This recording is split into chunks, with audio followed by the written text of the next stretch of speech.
Awakened soul. Today, February 13th, the universe is bringing a very specific revelation to the surface regarding the nature of your interaction with the world around you. You have likely noticed the pattern by now, perhaps for years, though you may have dismissed it as your imagination or simple social awkwardness. It happens when you enter a room and the atmosphere shifts instantly. Conversations lull, eyes turn toward you, fixed and penetrating, yet mouths remain closed. There is a palpable weight in the air, a sudden electrical tension that cannot be ignored. If you are here listening to this, it is because you are one of the chosen, and what you have often interpreted as judgment, rejection, or strangeness is actually a profound spiritual and psychological phenomenon. We call this the effect of the soul mirror. It is not that you are doing something wrong. It is that your very existence disrupts the status quo of the sleeper. Before we dive into the deep psychology of Carl Jung, to understand why your presence causes this short circuit in the minds of others, we must address how you navigate this intensity. To hold this kind of energy without breaking requires a strong foundation. This is why I strongly recommend you explore the 3 keys to a prosperous life. This is not merely a guide.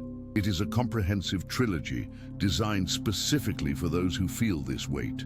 It delivers a practical map for the chosen to fully awaken to who they really are, to heal the invisible locks that have held you back, and to expand your reality with stability.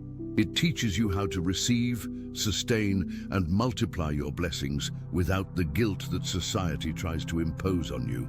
Whether you prefer to read the ebook or listen to the audiobook, this trilogy is the blueprint for mastering your own frequency. You can find the link to start this journey in the pinned comment or the description below. If you feel called to step into your full power, do not let this moment pass. Now, returning to the silence that greets you. To understand this, we must look through the lens of analytical psychology. You carry what can be described as an energetic signature or an invisible mark.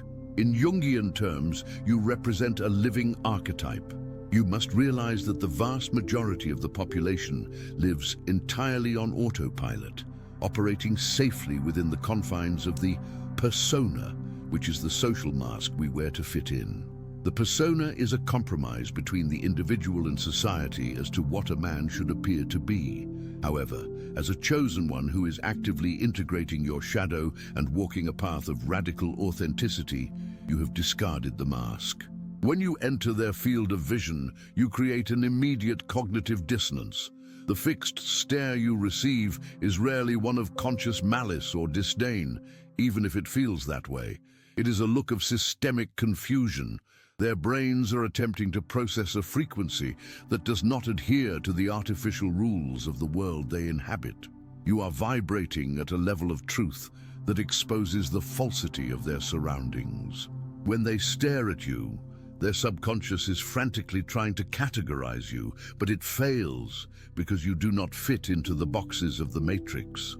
Their silence is the sound of their internal operating system crashing in the face of the raw reality you emanate. They are accustomed to illusions, and you are the glitch that reminds them, however briefly, that there is something more. This brings us to a deeper spiritual law. Spirit recognizes spirit, but the ego fears the light. When you walk into a crowded space, your light does not just shine, it illuminates the dark corners of other people's psyches without you saying a word. For those who are completely identified with their ego and their mask, your presence feels like a threat. It is an uncomfortable reminder of the freedom they have sacrificed to fit in. They stare because they are captivated by a liberty they crave, but are terrified to pursue. If you have ever felt this specific type of heavy, confused attention, take a moment to like this video. It helps signal to the algorithm that we are gathering the tribe who understands this burden. You must reframe your understanding of these interactions. You are not being judged, you are being witnessed. The intensity of their gaze is a testament to the power of your alignment. In a world of low-resolution copies, you are high-definition authenticity. This naturally draws the eye, but it also triggers the shadow self of the observer. Jung taught us that everything that irritates us about others can lead us to an understanding of ourselves. When they stare at you with that blank, almost paralyzed expression, they are projecting their own unlived potential onto you. You become a screen upon which their soul projects its desire to be real. Therefore, the tension you feel is not yours to carry. It is the friction of their resistance to their own awakening. You are simply the catalyst. The mistake many chosen ones make is trying to dim their light to make the staring stop, to put the mask back on so the room feels comfortable again. But you know that the mask no longer fits. You cannot go back to sleep once you have awakened. The key is to learn to stand in that silence, to hold the gaze not with aggression, but with a serene knowing that you are exactly where you are meant to be, functioning as a mirror for the collective consciousness. And as we peel back these layers of human behavior, we begin to see that there is yet another, even more subtle reason why they cannot look away. Something tied to the biological instinct of hierarchy and energy, dominance.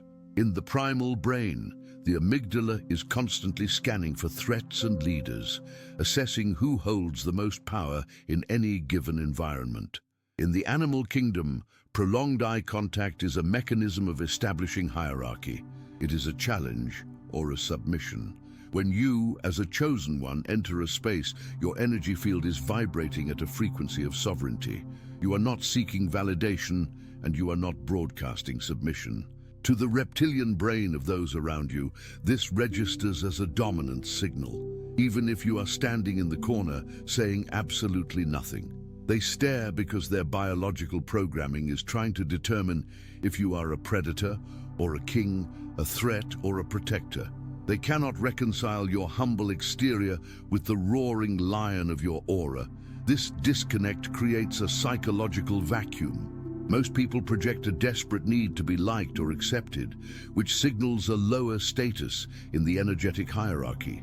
You, however, project a sense of completeness. You do not need them to complete you, and this lack of need is interpreted as power. It is an unconscious magnetism that pulls their eyes toward you because the human psyche is hardwired to look for the leader, for the one who knows the way.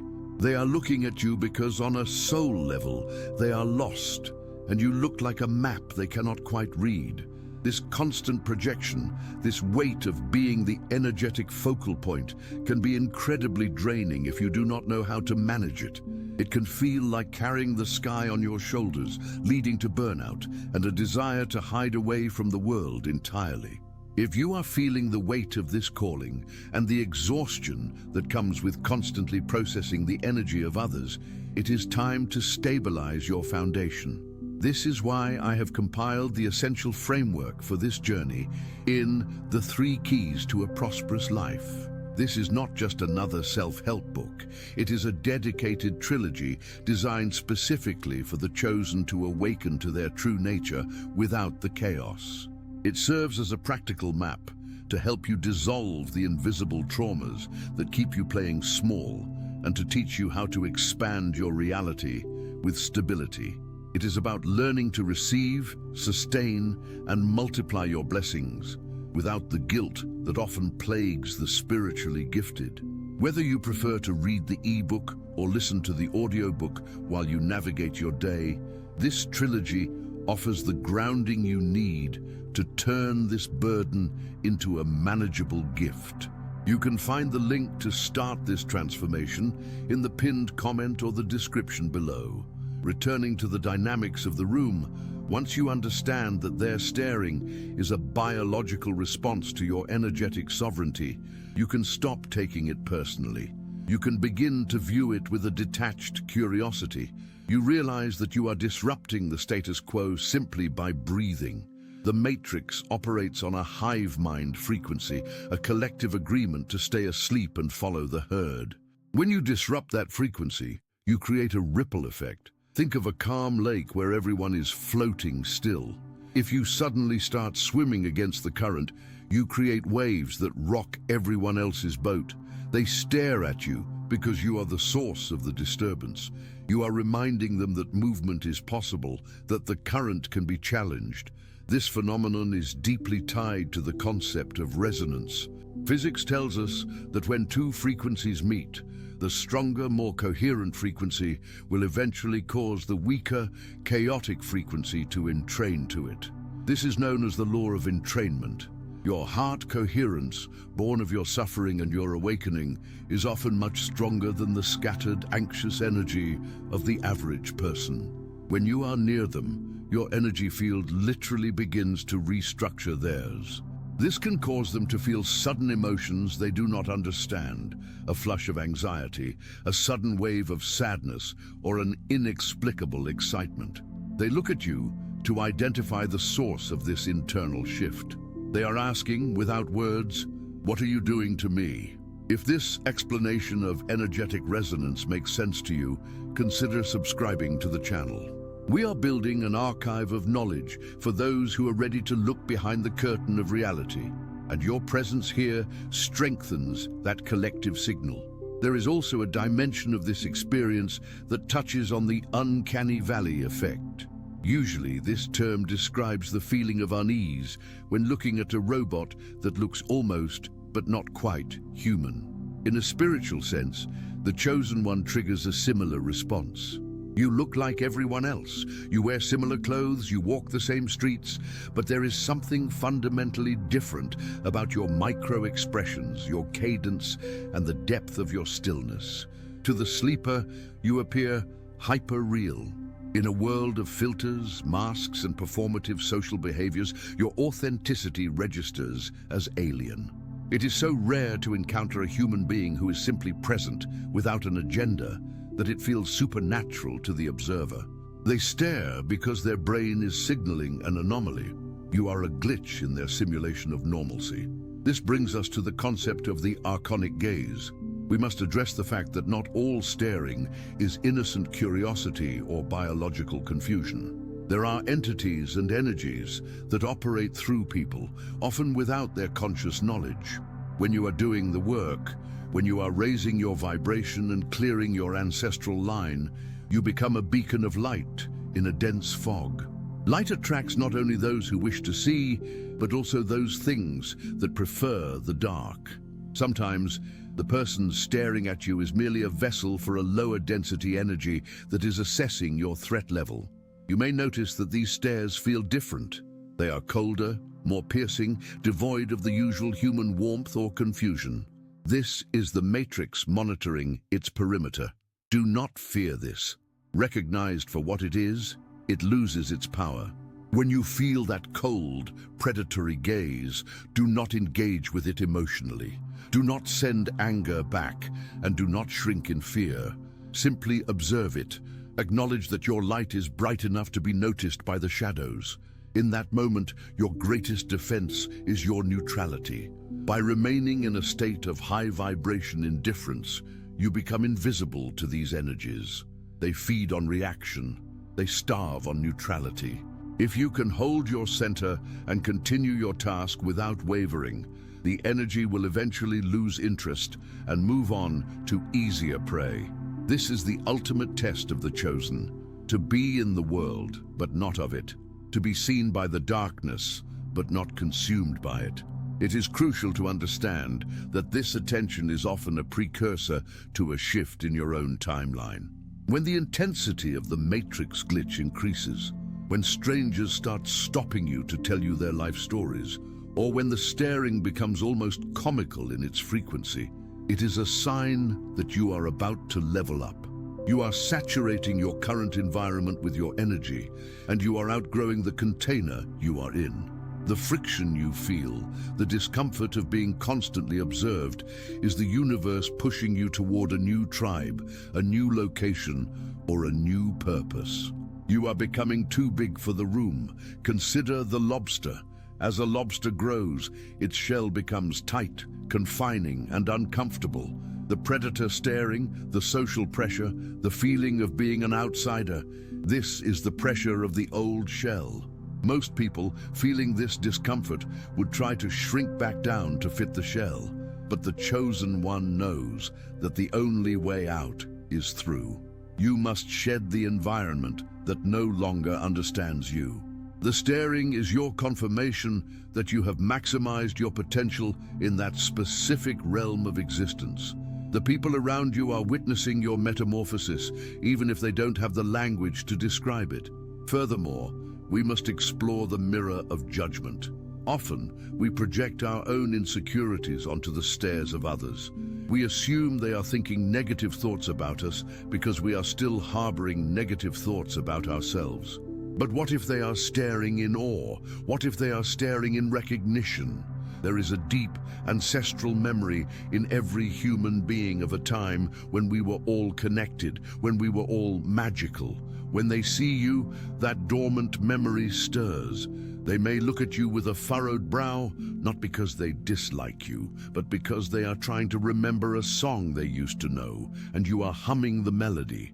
If you have ever caught someone staring and, instead of looking away, they smiled or seemed suddenly shy, you have witnessed this recognition. It is the soul peeking through the cracks of the ego. In those moments, you are not just a glitch. You are a reminder of home. You are carrying the frequency of the origin, the source from which we all came. This is a heavy burden, yes, but it is also a sacred duty. You are a walking tuning fork, recalibrating the instruments around you simply by existing. However, we must be practical. How do you navigate a grocery store, a gym, or an office when you feel like an exhibit in a museum? The first step is to master your own field. Before you leave your sanctuary, you must visualize your energy not as an open door, but as a selective membrane. You can radiate love without absorbing the chaotic feedback of the world. Many chosen ones walk around with their energetic pores wide open, absorbing every stray thought and judgment in the room. This is why you feel the stares so intensely. You are literally feeling their thoughts touching your aura. You must learn the art of energetic containment. Imagine your energy is like the light of a lighthouse. It shines outward to guide, but the lighthouse itself is a fortress of stone, impenetrable by the waves. You can shine without merging. When you notice the staring, practice the return to sender breath. Inhale your own energy back into your center, and on the exhale, release any energy that does not belong to you back to its source, transformed into neutral light. This keeps your field clean and prevents the exhaustion that comes from carrying the psychic debris of strangers. There is also a fascinating sociological element to this. In a society that is increasingly isolated and digital, physical presence has become a rarity. People are starving for connection, yet they are terrified of intimacy. Staring is a safe way for them to touch you without the risk of rejection. It is a social snacking, getting a little hit of dopamine by observing someone interesting without having to engage in the complexity of conversation. You are the most interesting thing in their field of vision because you are vibrating with life force. In a sea of gray, you are technicolor. If you are finding value in this deep dive into the psychology of the chosen, please take a moment to share this with someone who might be struggling with these same sensations. Building our community is how we normalize these experiences. As we go deeper, we encounter the concept of timeline convergence. The people staring at you often represent different versions of yourself that you have left behind. The angry person staring? That is you from 5 years ago. The confused person? That is you before your awakening. The judgmental person, that is the shadow you have integrated. The universe places these archetypes in your path to test your resolve. Are you triggered by their gaze? If so, there is still a hook within you that matches their frequency. If you can look at them with compassion and zero reaction, you have graduated from that lesson. The stare is the final exam. Therefore, the next time you feel that prickle on the back of your neck and you turn to see eyes locked onto you, pause. Do not rush to judgment.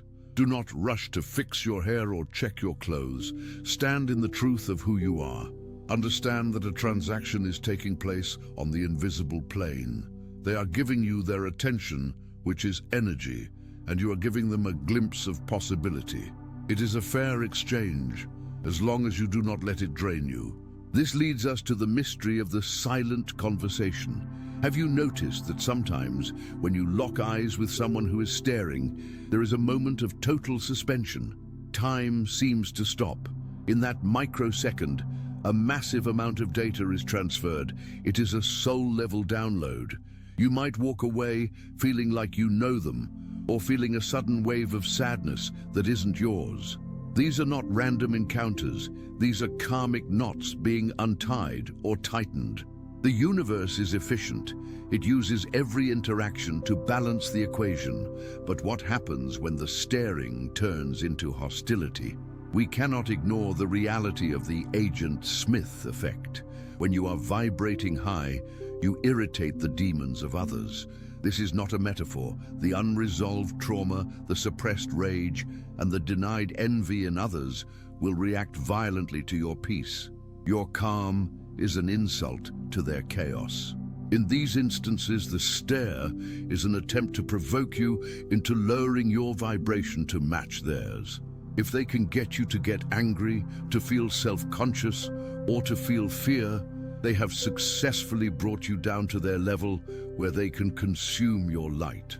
This is why the gray rock method is often discussed in psychology, but for the chosen, we need the diamond rock method. Gray rock implies becoming boring and unnoticeable, but you cannot be unnoticeable. Your soul is too loud. Instead, become like a diamond, hard, unbreakable, and reflective. Let their hostility bounce off your surface. Do not absorb it. When they stare with malice, let them see their own reflection in your unbothered state. There is nothing more terrifying to a demon than an angel who is not afraid. The path of the chosen is often a lonely one because the air is thin at the altitude of truth. The staring is a reminder of the distance between where you are and where the collective consciousness resides. But remember, you did not come here to fit in. You came here to show the way. The lighthouse does not run around the beach looking for boats to save. It just stands there and shines. The boats that need the light will look for it. The staring is proof that your light is working. Now consider the implication of the observer effect in quantum physics. The act of observation changes the behavior of particles. By being observed so intensely by so many, your reality is being constantly collapsed into form. This can be used to your advantage. If people are going to stare, give them a show of absolute authenticity. Use their attention as fuel to solidify your own identity. Every gaze is a brick you can use to build your fortress of self. You define what they see. If you decide you are a victim of their judgment, you will feel small. If you decide you are the protagonist of a divine narrative, their staring becomes the audience watching a master at work. As you continue to walk this path, the quality of the staring will change. As you integrate your shadow and fully embody your light, the confusion in their eyes will turn to respect. The hostility will turn to reverence. This is the stage of the elder or the magician. You will walk into a room and the silence will not be awkward. It will be pregnant with possibility. People will look at you not because you are a glitch, but because you are the solution. They will sense that you carry the medicine they need. But to get to that stage, you must survive the awkward phase. You must endure the feeling of being a misfit. You must learn to love the glitch. You must understand that your discomfort is the growing pain of a new species of human being born within you. The Matrix is trying to process you, but you are unprocessable. You are the wild variable in a controlled equation. There is a secret that few discuss regarding the biological impact of your presence on the nervous systems of others. It is known as limbic resonance. Your limbic system, the emotional center of the brain, is broadcasting a signal of safety and high-voltage truth. For people living in a constant state of fight or flight, your presence is paradoxically soothing and terrifying. It is soothing because their nervous system craves the safety you emanate, but it is terrifying because their ego knows that to access that safety, they would have to drop their defenses. This push-pull dynamic creates the fixed stare. They are frozen between the desire to approach and the instinct to flee. You are witnessing the internal civil war of the human condition played out on the faces of strangers. It is a profound theater, if you have the eyes to see it. You're not just a person buying coffee, you are a catalyst for their internal dialogue. Why is he so calm? Why does she look like she knows a secret? Why do I feel like crying just looking at him? These are the questions running through their subconscious. You are planting seeds of awakening just by buying your groceries, and yet we must address the exhaustion. Being a catalyst is heavy work. It requires a tremendous amount of energetic bandwidth. This is why you require more rest than the average person. This is why you crave solitude. You are not antisocial. You are recharging your battery so you can continue to emit the signal. Do not let the world shame you for your need to withdraw. The bear must hibernate to survive the winter. The chosen one must retreat to survive the matrix. If you have felt this specific type of exhaustion, the kind that sleep doesn't fix, drop a comment below saying, "I am recharging." It helps us identify who is doing the heavy lifting in the grid. Let's pivot to the concept of the energetic hook. Sometimes, a stare is an attempt to attach an etheric cord. We have all felt this. Someone looks at us and we feel a sudden drain in our solar plexus. This is unconscious energy parasitism. The person staring is low on fuel and you are a shining sun. They are trying to plug in. You must be vigilant with your boundaries. Visualizing cutting these cords at the end of the day is not just a visualization. It is a hygiene practice as necessary as brushing your teeth. If you do not clear these hooks, you will wake up carrying the emotions, fears, and fatigue of everyone you encountered the day before. The mastery of this dynamic lies in the balance between compassion and protection. You can have compassion for their hunger without letting them eat off your plate. You can understand their confusion without letting it cloud your clarity. This is the razor's edge of the spiritual warrior. You are open, yet impenetrable. You are kind, yet dangerous to the darkness. Ultimately, the staring is a confirmation of your assignment. If you were truly just a background character, you would move through the world unseen. The fact that you cannot hide, no matter how hard you try, is evidence that you have a mandate to be seen. The universe does not light a lamp to hide it under a basket. You are being put on a lampstand. The glare is uncomfortable, yes. The scrutiny is intense, yes. But it is necessary. As you become more comfortable with this attention, you will begin to notice the nod. This is the counter-phenomenon to the stare.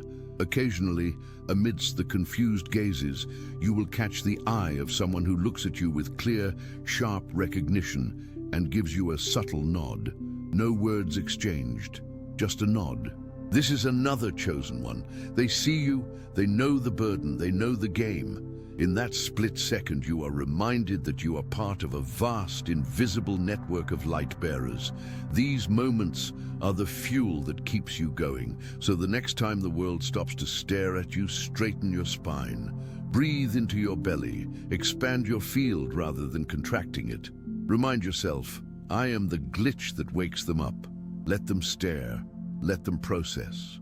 Let their operating systems crash and reboot in the face of your reality. You are doing exactly what you came here to do. But there is an even deeper layer to this, one that involves the very fabric of time and how your presence warps the temporal perception of those around you. When you operate from a place of high alignment, you are essentially vibrating at a speed that is faster than the dense material world. Yet your internal experience is one of slowness and presence. This paradox creates a temporal distortion. To the observer, you seem to move with a grace that defies the frantic pace of modern life. You are operating in Kairos time, God's time, while they are stuck in Chronos time, linear clock time. This temporal dissonance is jarring to the sleeper. They are rushing, stressed, always behind. You are flowing, arrived, always on time. When they look at you, they are looking at a window into a dimension where time is not a tyrant. They stare because their soul remembers that dimension. They are homesick for the timelessness you embody. You are a walking reminder of eternity in a world obsessed with the temporary. This is why children and animals are often drawn to you as well. They have not yet been fully indoctrinated into Chronos time. They recognize your frequency as the natural state of being. The stare of a child is different from the stare of an adult. It is pure curiosity and delight. They see your light without the filter of fear. When an adult stares, it is the child within them trying to peek over the wall of their conditioning. It is also vital to recognize that your physical vessel is changing to accommodate this light. The crystallization of the biological structure is a concept often discussed in esoteric circles. As you hold higher frequencies, your cellular structure undergoes a subtle metamorphosis to conduct more energy. This can change the luminosity of your skin, the depth of your eyes, and the timbre of your voice. You are literally becoming a different substance. The